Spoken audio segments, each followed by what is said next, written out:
You know those people who, when they're in a room and they see you eating something that you really enjoy and it may not be the best thing that you're eating at the moment, and they feel the need to say something like, oh, you're eating that?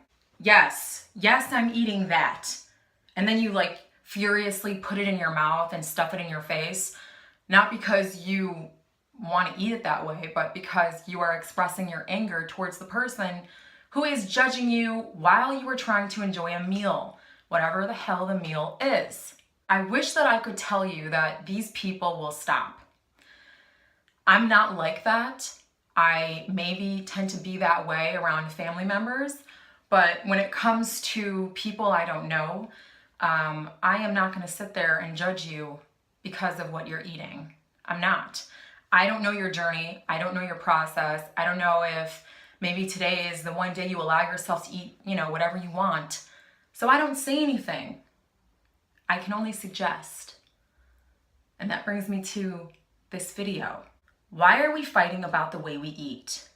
Isn't it absurd? Yeah, it's because we care and all of that, but the way to deal with people who feel the need to tell you, or they comment, why are you eating this, whatever.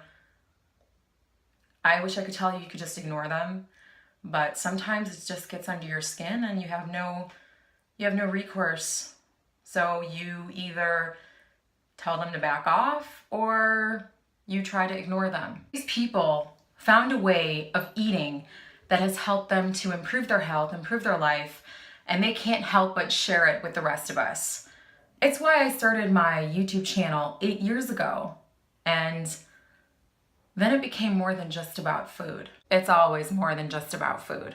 This is exactly why I really appreciate people like Fully Raw Christina and Dan the Life Regenerator, and even Freely, even though I don't really agree with some of the things that she says sometimes. They aren't necessarily pushing or forcing a specific diet onto you. They are merely living it, exemplifying it, and suggesting it. That's all. There is no force involved. It's why so many people want to listen, because it's not forced. It's, here's what I'm doing with myself, here's how it's making me feel, here's how it's improving my mood in my life. And why wouldn't it? Because what you fuel your body with is how you're going to, it affects how you're going to perform, how you're going to think, what you're going to think about.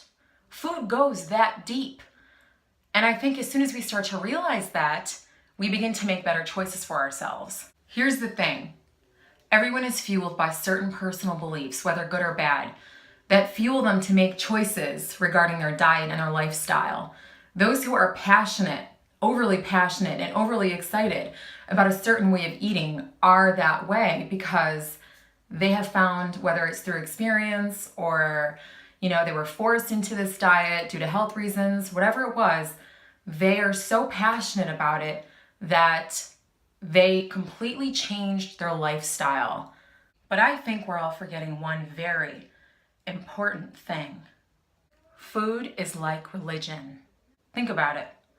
We have fought with each other over equality and rights, and we continue to fight. But did you ever think that labeling ourselves as a follower of a specific diet would divide us? I sure didn't. I can't impose my beliefs about food onto you and expect that you'll change your habits. I can tell you all I want that spirulina is going to taste good and be better for you in a smoothie than the pop or the, croissant that you have in the morning. But will you change? And why do I care if you change? Eat to live, don't live to eat. Is that a mantra for those of us who are carrying extra weight, or is that a reminder to all of us that food is just a part of our lives and not our whole lives? That food is meant for nourishment and enjoyment, not worship. That food is always evolving, and so are you. That yes, depending on what you eat, it can affect your health and your life for the good or for the bad.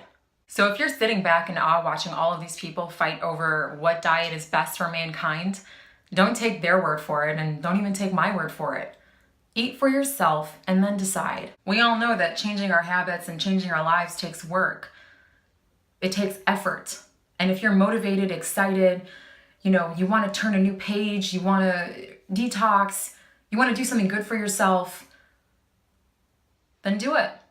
No one's stopping you. No one has the right to judge the process of change that someone else is going through, because our outer appearances don't really tell you so much as to what is going on the inside. No one changes until they're ready, and no one changes until they want to. Do blooming flowers laugh at the flower buds? No. They bloom as an example of what is possible for those buds. And with rain, sun, time, and maybe a little wind, the buds also bloom. And that's how we all need to be. That's the approach that we need to take towards each other. I can sit here, like I said before, and tell you that eating this is better for you and eating that is not as good for you, but you won't change unless you want to.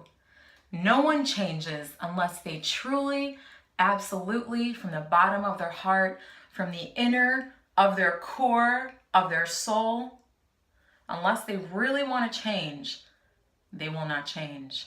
We have to remember also that there's a difference between influence and control. Influence, they're both different. You can only have one and not the other. One eases a person into change. The other forces that person into change. But then that causes resistance and we're back at square one. See, I can sit here and tell you that eating raw is better than eating vegan, and eating gluten-free is better for you, and not eating dairy is the best for you, and no, you should eat that, and no, you shouldn't eat that, but then what? Are my beliefs really going to change? No. Maybe for some, but for me personally, I found that resistance will develop. And quite honestly, I find that anger really fuels change for me. So if you know how to utilize anger, take that and run with it and make it something that is useful and that you can use towards motivating you towards a goal. But don't let anyone force you into that lifestyle, because chances are, if you are forced into it, it won't last for very long. So if you desire to change your eating habits and your health, to save the animals, to have more energy, to nourish yourself, to get motivated, to heal, do so because you desire it, not because anyone else desires it for you. That's my message for today. I know that on YouTube there was, and still is, depending on what part of the YouTube universe you're in, people fighting about diets and what's appropriate, and the comment section, especially if you're watching those if you're watching those what I eat in a day videos, people can be very vicious and,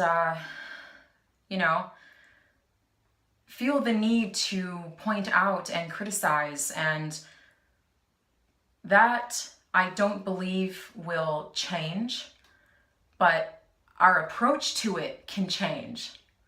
And for those of you who feel like, yes, I do want to start eating better, and I do want to change my life, and I want to take supplements, and I want to move more and exercise, and I want to do all of these things that people are talking about that make them feel so good, I have to say, you may not be happy in your current situation, and that doesn't just go for diet. It can go for a relationship, can go for work, your life situation, whatever it is. You may not be happy with that situation, but what you can be happy about is that you have the power to change it.